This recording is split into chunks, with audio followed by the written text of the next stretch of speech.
Diam. Halo, perkenalkan nama saya Stefanus Lusi Bubur. Saya mahasiswa dari Universitas Nusa Cendana, Fakultas Keguruan dan Ilmu Pendidikan, Program Studi Pendidikan Guru Sekolah Dasar kelas 1E dengan NIM 25011140107. Baik, selamat malam teman-teman. Di sini saya akan menceritakan cerita si kancil dan buaya. Jadi pada suatu hari di tengah hutan, kancil berjalan-jalan dan dia merasa lapar. Sesampainya di pinggir sungai, dia melihat di seberang sungai ada buah-buahan yang segar, sehingga dia ingin mencari cara untuk menyeberangi sungai tersebut. Namun di sungai itu arusnya sangat deras dan banyak buayanya. Dia mulai memikirkan caranya untuk menyeberangi sungai tersebut. Dia memanggil sang buaya dan mengatakan pada buaya bahwa Raja Hutan sedang mengadakan pesta, sehingga ia disuruh untuk menghitung jumlah buaya yang ada pada sungai tersebut. Jadi dia menyuruh buaya untuk berbaris rapi hingga ke hulu sungai. Saat buaya berbaris rapi, ia pun melompati punggung mereka dan menghitungi. Saat sampai selesai, setelah menghitung buaya, dia pun langsung ke seberang sungai dan menertawakan buaya-buaya tersebut. Dan dia mengatakan bahwa dia hanya menipu mereka karena dia ingin menyeberangi sungai untuk mencari makanan di seberang sungai.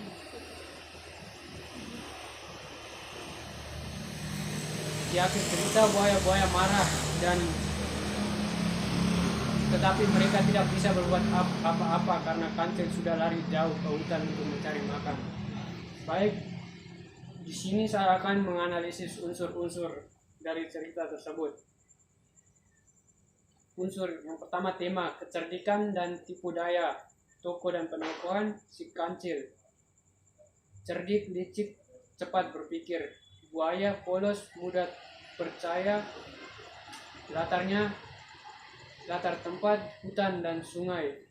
Waktu siang hari, suasana tegang lalu lucu. Alur cerita, alur maju. Dimulai dari masalah, rencana, aksi, dan penyelesaian konflik. Si kancil ingin menyeberangi sungai yang penuh buaya tanpa dimakan. Klimaks, saat kancil melompat dari punggung buaya dan berhasil menyeberang. Penyelesaian, si kancil menertawakan buaya dan lari ke hutan. Buaya hanya bisa marah. Amanat atau pesan moral, gunakan kecerdikan untuk menyelesaikan masalah, tapi jangan menipu karena bisa merugikan orang lain. Baik, di sini saya akan menceritakan 5 cerita dalam buku Gonggongan Mengki karya Eni Wulansari. Cerita yang pertama berjudul Selamat Datang. Cerita ini mengisahkan pengalaman pertama Sulu, seorang anak laki-laki, saat tiba di pemukiman transmigrasi bersama keluarganya. Mereka baru saja menempuh perjalanan panjang dari Jawa Timur menuju Kalimantan Barat. Tibanya di kantor pelayanan transmigrasi, Sulu merasa lemah, gerah, dan tidak nyaman. Suasananya yang ramai, panas, dan asing membuatnya merasa terasing dan tidak betah. Ia bahkan enggan menyapa orang lain, meskipun ibunya berusaha mendorongnya untuk bersikap ramah. Sulu sangat merindukan kampung halamannya, terutama tim sepak bolanya yang akan bertanding dalam waktu dekat. Ia merasa kehilangan dan kecewa karena harus meninggalkan semua yang ia kenal. Ketika akhirnya mereka sampai di rumah baru, Sulu semakin kecewa karena tidak ada listrik. Ia merasa hidupnya berubah drastis dan tidak siap menghadapi kenyataan baru ini.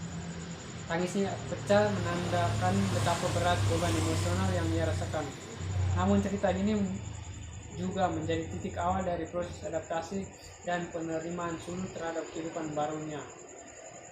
Unsur intrinsiknya, dari cerita ini saya akan menganalisis unsur intrinsiknya.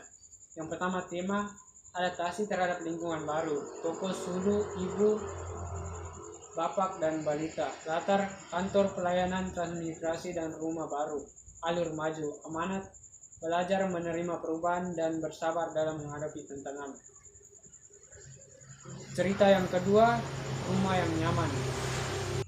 Lestari, seorang anak perempuan, merasakan kebahagiaan luar biasa saat pertama kali memasuki rumah barunya di pemukiman transmigrasi. Sebelumnya, ia tinggal di pemukiman pemulung dan hidup dalam keterbatasan. Tragedi kebakaran menghanguskan seluruh harta benda mereka, membuat Lestari dan keluarganya harus tinggal di tenda pengungsian. Namun, harapan datang ketika mereka terdaftar sebagai peserta transmigrasi. Kini Lestari memiliki rumah sendiri dengan kamar pribadi, dapur lengkap, dan peralatan rumah tangga baru. Ia merasa seperti sedang bermimpi. Rumah itu menjadi simbol harapan baru dan kehidupan yang lebih baik. Namun kebahagiaan itu sedikit terganggu ketika seekor anjing coklat bernama Minky muncul. Lestari yang tidak terbiasa dengan anjing merasa takut dan meminta ayahnya mengusir hewan itu. Ini menjadi awal dari pertemuan Lestari dengan Minky yang kelak akan menjadi bagian penting dalam kehidupan mereka di pemukiman baru. Dari puisi ini dapat saya mencari unsur intrinsiknya. Pertama, tema harapan baru setelah kehilangan tokoh Lestari, bapak, ibu, dan Minky. Latar rumah baru di pemukiman transmigrasi. Alur maju, amanat bersyukur atas anugerah baru dan belajar menerima hal-hal yang berbeda. Cerita yang ketiga berjudul Tetangga yang Ramah.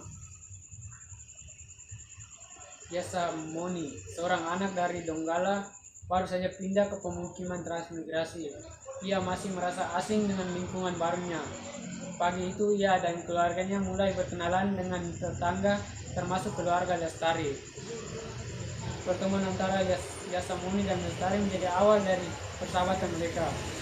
Keduanya saling berbagi cerita tentang masa lalu yang penuh duka. Yasa Moni kehilangan rumah dan sekolah karena bencana alam, sementara Lestari kehilangan segalanya akibat kebakaran. Kisah mereka menunjukkan bahwa meskipun berasal dari latar belakang yang berbeda, anak-anak ini bisa saling memahami dan mendukung. Saat mereka berjalan-jalan, mereka bertemu dengan Paulinus dan anjingnya Minky. Yasa Moni dan Lestari ketakutan karena pengalaman buruk mereka dengan anjing. Namun Paulinus mencoba meyakinkan mereka bahwa Minky adalah anjing yang baik. Pertemuan ini menjadi awal dari dinamika antara anak-anak dan Minky yang terus berkembang dalam cerita-cerita berikutnya. Dari cerita ini saya akan menganalisis unsur intrinsiknya. Yang pertama, tema persahabatan dan penerimaan perbedaan. Tokoh Yasa Moni, Lestari, Paulinus, dan Minky. Latar rumah tetangga dan jalan pemukiman. Alur-alur maju. Amanat saling mengenal dan menghargai perbedaan adalah kunci kerukunan. Cerita yang keempat berjudul Minky di halaman sekolah. Hari pertama sekolah di permukiman baru menjadi momen penting bagi anak-anak transmigrasi.